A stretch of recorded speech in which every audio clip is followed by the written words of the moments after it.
اگه احساس میکنید که انگیزه‌ای برای دست یافتن به اهدافتان ندارید و مدام از این شاخه به اون شاخه میپرید و نمیدونید چجوری در خودتان انگیزه ایجاد کنید که به رؤیاهایی که در ذهن دارید برسید، شما را به دیدن این ویدیو دعوت میکنم. در این ویدیو به شما کمک میکنم چطوری در روزهای سخت برای خودتان انگیزه درست کنید و ثابت قدم باشید. و در آخر ویدیو راهکارهای طلایی بهتون یاد میدم که شعله انگیزه را در درون خودتون روشن کنید. پس با من همراه باشید. در اینجا میخوام در مورد این سوال مهم که چرا بعضی وقتا بی انگیزه میشم و چطور میتونم در روزهای سخت برای خودم انگیزه بخش باشم و انگیزه خودم رو بالا نگه دارم صحبت کنم. قبل از اینکه به جواب این سوال برسیم، این ویدیو رو لایک کنید. در این ویدیو به هیچ عنوان نمیخوام انگیزشی صحبت کنم، چرا که صحبت‌های انگیزشی مثل یک مسکن فقط برای یک مقطع کوتاه هورمون‌های شادی بخش ترشح میکنه و انرژی شما رو بالا میبرن. بلکه میخوام در مورد انگیزه‌ای درونی صحبت کنم، انگیزه‌ای که از درون میاد.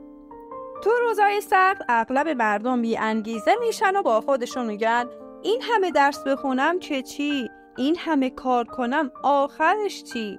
و تو این حالت اهمیت کار کم رنگ میشه و ترجیح میدن استراحت کنن تا کار کنن، ترجیح میدن چه فرار کنن و بخوابن تا اینکه پاشن و براش یه قدمی بردارن. پس اگه جز این افرادی، همین الان وقتشه به داد خودت برسی، چون اگه بی انگیزگی ادامه پیدا کنه به افسردگی ختم میشه.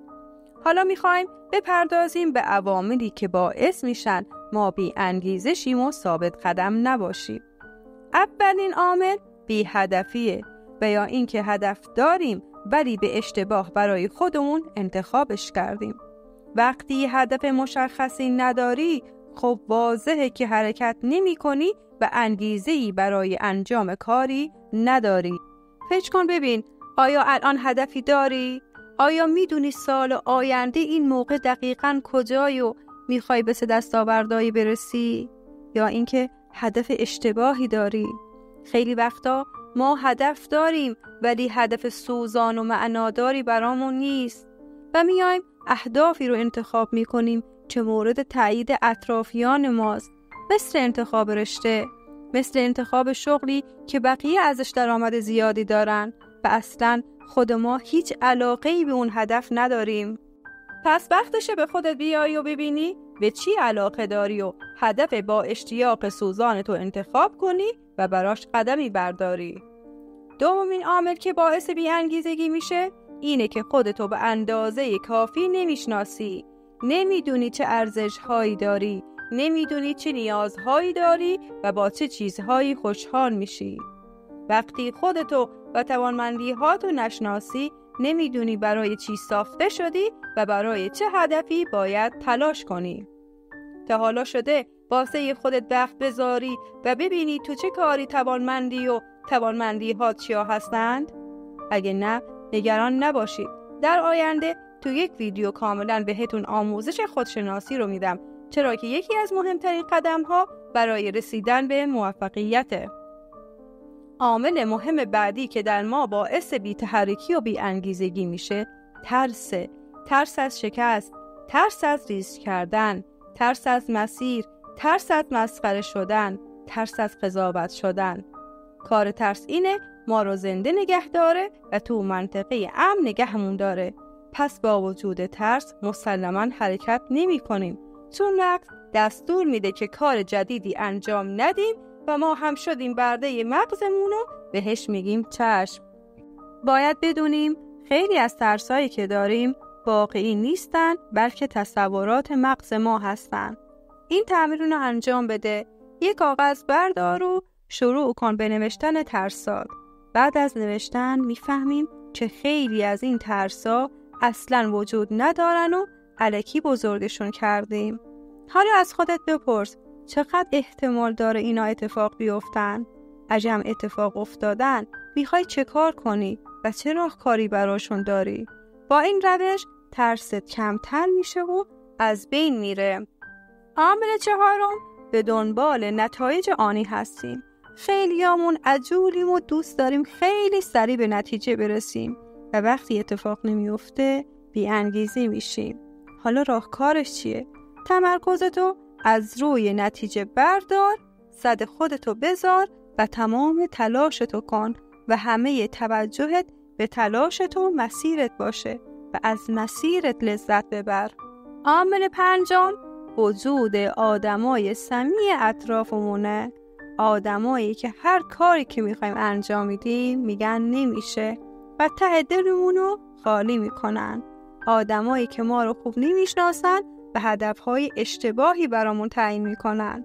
لطفاً خلاص شین از این علبهای هرزی که جلوی رشد شما رو گرفتن. عامل بعدی الگو گرفتن از افراد اشتباه که به ناچار دچار مقایسه میشیم و از اهداف اونا که مناسب ما نیستن الگو میگیریم و دنبال کردن اخبار منفی که باعث افت انرژی ما و کم شدن انگیزمون میشه. بریم سراغ عامل آخر، عاملی که باعث میشه دچار بی انگیزگی شیم، حرکت نکردن در راستای اهدافمونه.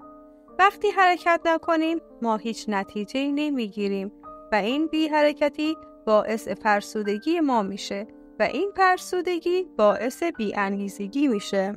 بعد از شناخت عواملی که انگیزه ما رو کم میکنه، حالا میخوایم بپردازیم به راهکارهای افزایش انگیزه.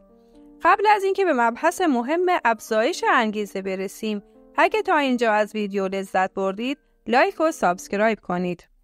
اولین راهکاری که کمک میکنه ما از بی انگیزگی خارج شیم، تقلید کردن از رفتارهای یک آدم با انگیزه است.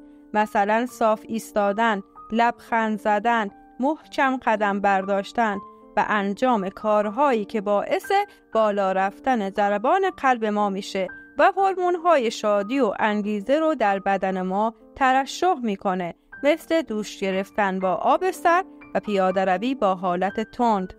راهکار دوم، برای اینکه انگیزه بگیری و به کارات برسی و در نهایت به نتیجه برسی، فقط باید شروع کنی. از روزی 10 دقیقه شروع کن. هدفتو مشخص کن، اقدام کن، یه نتیجه کوچیک ببین و در نهایت انگیزه بگیر برای ادامه مسیر. راهکار بعدی، خودتو به چالش بکش با تجربه‌های جدید و هیجان انگیز، مثل نقاشی کشیدن و هر روز با انجام کارهای کوچیک موتورتو روشن کن برای بالا بردن انگیزه. کارهایی که همیشه دوست داشتی یاد بگیری و انجام بدی چیا هستن؟ اونا رو بنویس، چون با انجام این کارا انگیزه در شما ایجاد میشه و بالا میره. راهکار بعدی، لیست کاراتو هر روز بنویس.